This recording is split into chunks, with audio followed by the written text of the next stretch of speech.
One man. Two completely different faces. For 20 years, the world called it a choice.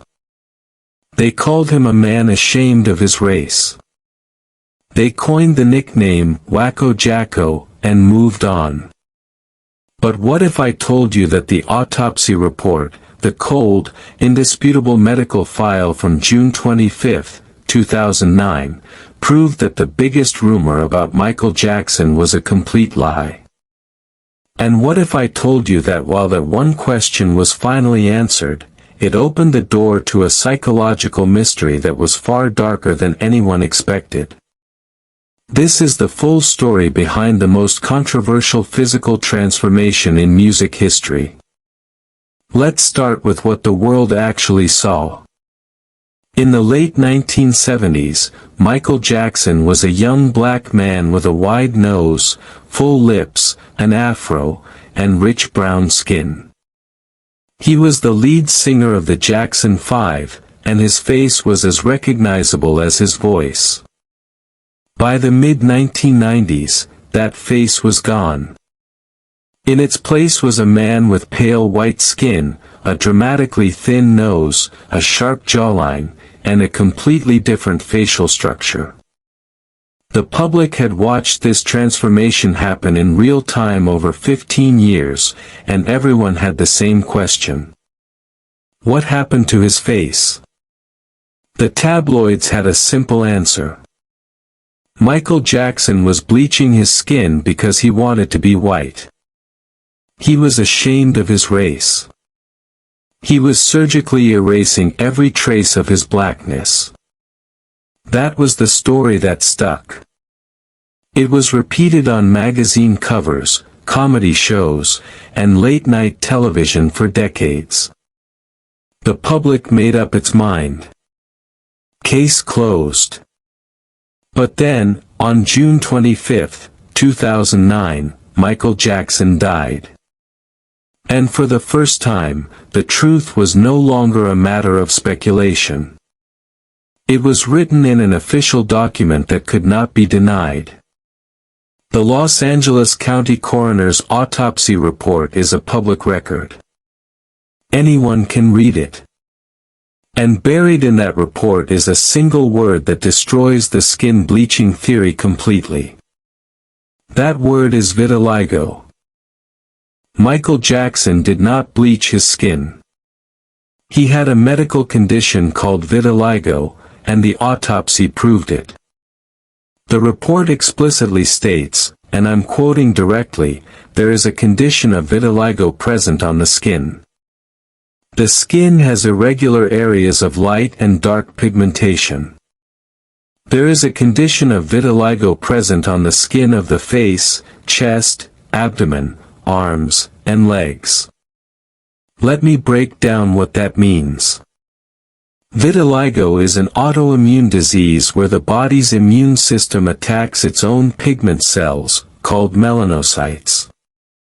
This causes patches of skin to lose their color completely. It is not a cosmetic choice. It is not a preference. It is a chronic, incurable medical condition. The autopsy confirmed that Michael Jackson's body was covered in patches of depigmented skin. The whitening was not even or uniform. It was irregular and blotchy, exactly like what you would expect from advanced vitiligo. So why didn't he just look blotchy in public? Because he used a treatment called depigmentation therapy. When vitiligo spreads to cover more than 50% of the body, dermatologists sometimes recommend lightening the remaining pigmented patches to match the depigmented areas. The goal is to create a uniform skin tone and avoid the patchwork appearance.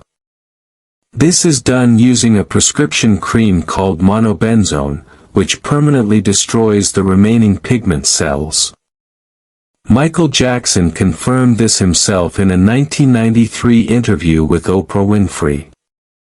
He said he was using a prescription cream to even out his skin because the blotches were too difficult to cover with makeup.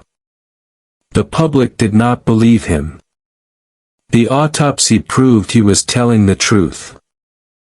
There is one more crucial piece of evidence. Michael Jackson's autopsy also revealed a condition called discoid lupus.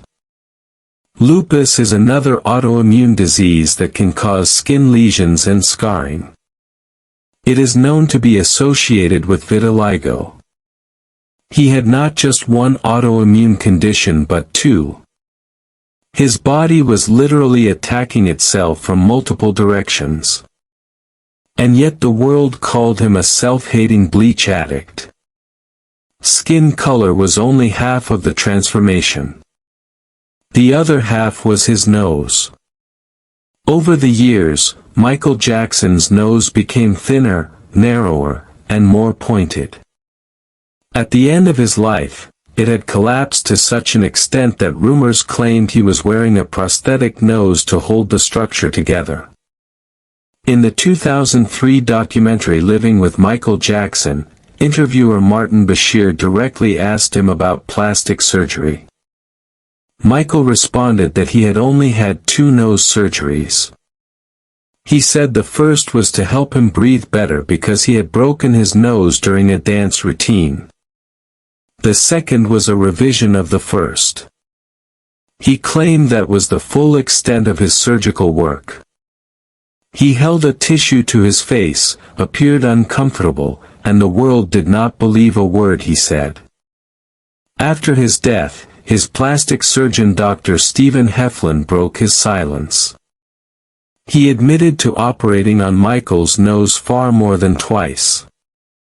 While the exact number is unconfirmed, multiple surgeons who treated him over the years have described a pattern of repeated rhinoplasties. Each surgery removes or reshapes cartilage. With each operation, there is less material to work with. Eventually, the structural support of the nose becomes so compromised that the nose begins to collapse. This is not a rare phenomenon. It is a known risk of excessive rhinoplasty. The autopsy report confirmed the extent of the damage. It described his nose as having a thin bridge, a collapsed tip, and significant scarring consistent with multiple surgical procedures. There was no prosthetic nose, but the structural integrity was so far gone that the nose appeared prosthetic. The man who told the world he had 2 surgeries had undergone far more. And the question is why? This brings us to the real mystery. Even if vitiligo explains the skin, and even if surgical addiction explains the nose, those are physical explanations. They don't answer the deeper question. Why did Michael Jackson feel the need to transform so completely in the first place? Let's go back to the beginning. Michael Jackson's father, Joseph Jackson, was notoriously abusive. He beat his children. He called Michael, Big Nose, repeatedly throughout his childhood.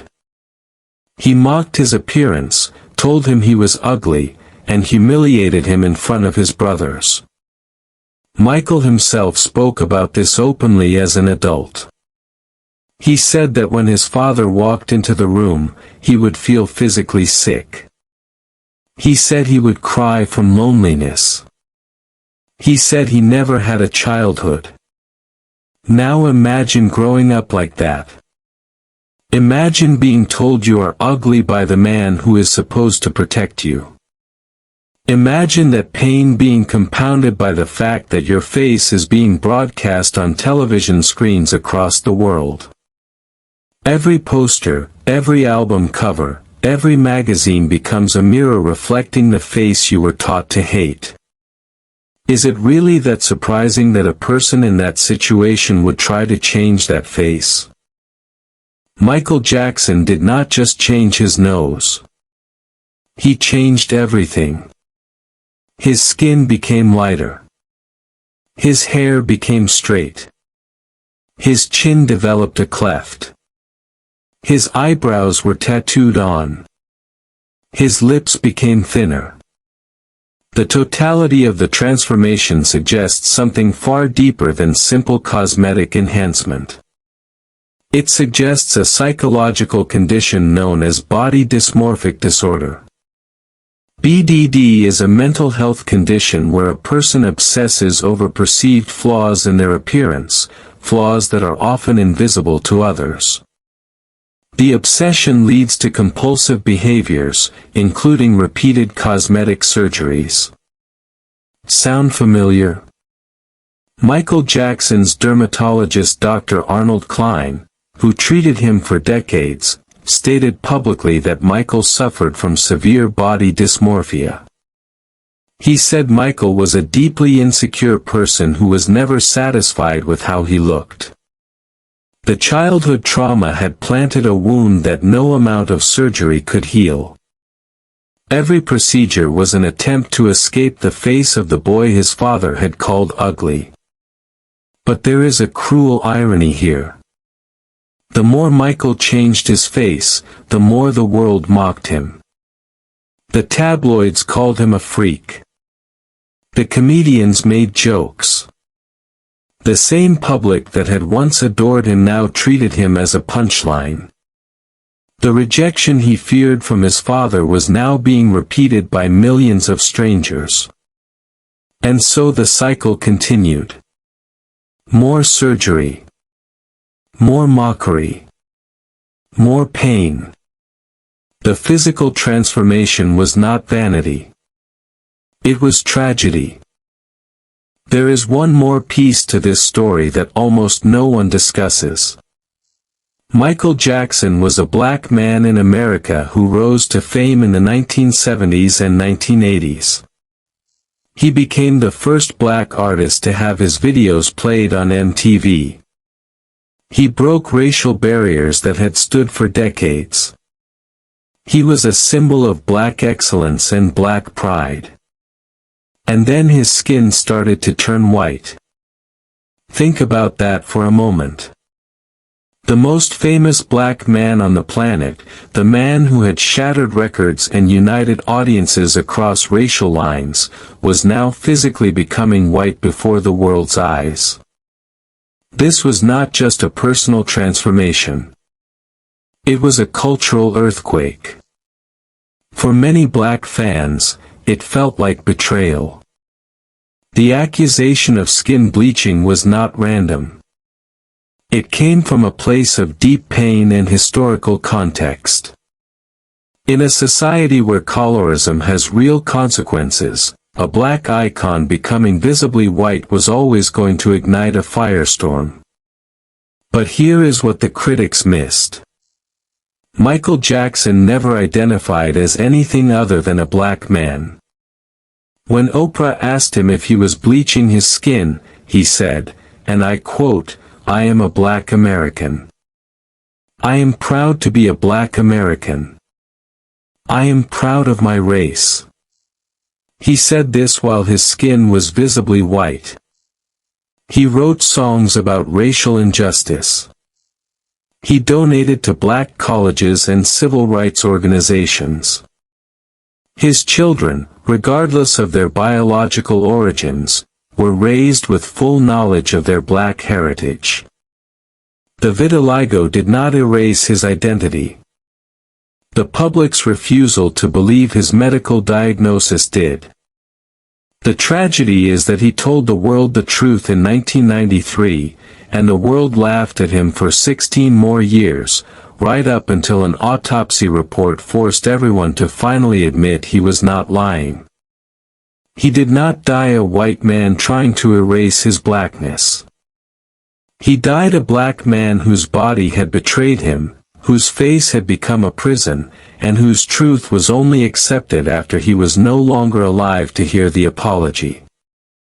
The physical transformation of Michael Jackson is often presented as a cautionary tale about the dangers of plastic surgery. But that framing misses the point entirely. This is not a story about vanity. It is a story about autoimmune disease destroying pigment. It is a story about childhood abuse leaving scars that no scalpel can remove. It is a story about a world that preferred a cruel joke to a complicated truth. Michael Jackson's face became a canvas onto which the public projected its own fears, judgments, and biases. And while everyone was busy making fun of his nose and questioning his skin, the man himself was suffering from diseases he did not choose, trauma he could not escape, and a level of global scrutiny that would destroy almost anyone. The next time you see a before and after photo of Michael Jackson, remember what the autopsy actually said. Remember the vitiligo. Remember the lupus. Remember the father who called him ugly. And ask yourself whether the real mystery is why he changed so much, or why we were so determined not to believe him when he told us why. Thank you for watching. If this story changed the way you see Michael Jackson, share it with someone who still believes the old narrative. And subscribe for more truths the world ignored until it was too late.